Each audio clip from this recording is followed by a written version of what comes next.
നമസ്കാരം. വാളയാറിലെ പെൺകുട്ടിയുടെ അച്ഛനും അമ്മയും തെറ്റുകാരാണെന്ന സിബിഐയുടെ കണ്ടെത്തൽ കൊണ്ട് ഏറ്റവും അധികം സന്തോഷമുണ്ടായത് സൈബർ സഖാക്കൾക്കാണ്. പെരിയ ഇരട്ടക്കൊലപാതക കേസിൽ സിബിഐ വരാതിരിക്കാൻ കോടിക്കണക്കിന് രൂപ ചെലവഴിച്ചവരാണ് സിപിഎംകാർ. ഇത്രയും കാലം സിബിഐയെ ഭയന്നിരുന്ന, സിബിഐയെ എതിർത്തിരുന്ന സിപിഎംകാർക്ക് ഈ കേസിലെ സിബിഐ നിരീക്ഷണങ്ങൾ വേദവാക്യമാണ് എന്നതാണ് കൗതുകം. കാരണം വേറൊന്നുമല്ല, വാളയാർ കേസിൽ നേരിട്ട് ഇടപെട്ട പീഡകരായ ഡിവൈഎഫ്ഐക്കാരെ രക്ഷിക്കാൻ ആവുന്നത്ര നോക്കിയിട്ടും മിക്കവരുടെയും മുഖം മൂടി പുറത്തേക്ക് വന്നിരുന്നു എന്നതുകൊണ്ട്. ഉന്നതരായ സിപിഎം നേതാവിന്റെ മച്ചൂരന്മാരുടെ പീഡന വിവരങ്ങൾ പുറത്തറിയുകയും ചെയ്തിരുന്നു. കുറ്റബോധം കൊണ്ട് ചില പ്രതികൾ അത് ഏറ്റുപറയുകയും ചെയ്തു.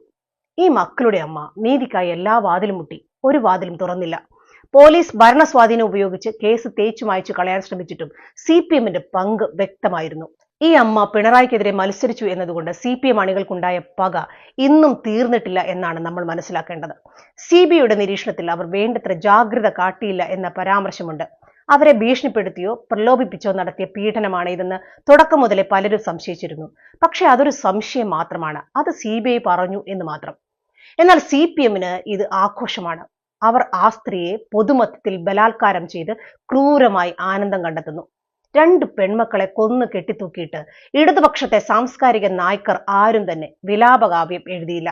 പകരം ഇന്നിപ്പോൾ സൈബർ ഇടങ്ങളിൽ ഹണി റോസിന് ഐക്യദാർഢ്യം പ്രഖ്യാപിച്ച് പുരോഗമനം ചമയ്ക്കുന്ന വിപ്ലവ സിംഗങ്ങൾ ഈ അമ്മയെ അപമാനിച്ചു കൊണ്ടേയിരിക്കുന്നു എന്ന സത്യം മലയാളികൾ തിരിച്ചറിയണം. മുഖ്യമന്ത്രി ഹണി റോസിനെ വിളിച്ച് സംസാരിച്ചു കൊള്ളട്ടെ.